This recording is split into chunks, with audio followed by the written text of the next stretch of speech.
Avec nous sur ce plateau, les lunettes et les bretelles d'Harold Iman. Avec vous, Harold, on va détailler ce qui a été annoncé aujourd'hui parce que c'est tout un calendrier qui a été annoncé par Nicolas Sarkozy.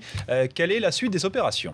Bien, alors on avance la date de retrait des troupes combattantes et on transfère aux Afghans de plus en plus de responsabilités et de missions de combat. Ça s'appelle l'afghanisation.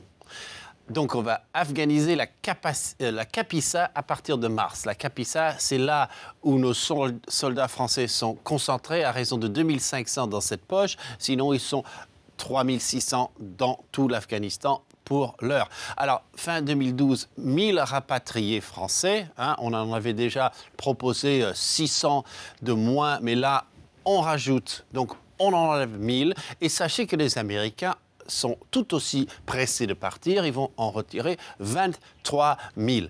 Donc, en 2013, il n'y aura que de la formation. Il n'y aura plus de mission de combat. Et après, les forces de combat seront retirées. Et après, en 2014, eh bien, on aura des formateurs et de l'aide classique. Harold, est-ce que ce retrait annoncé, finalement anticipé, arrange les talibans ?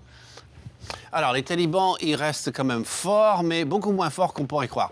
Ils ont surtout du terrorisme comme arme, et on l'a vu notamment pour le massacre de nos soldats, et ils ont beaucoup d'irréguliers, mais ne peuvent plus prendre des villes entières. Face à eux, il y a l'OTAN avec ses 140 000, bientôt 90 000 soldats seulement pour leur faire face, et l'armée afghane qui monte, autour de 300. Voici le général Nazar, lui qui commande dans la Capissa, qui a commencé un petit peu à impressionner les Français. Merci beaucoup Harold Iman pour cet éclairage.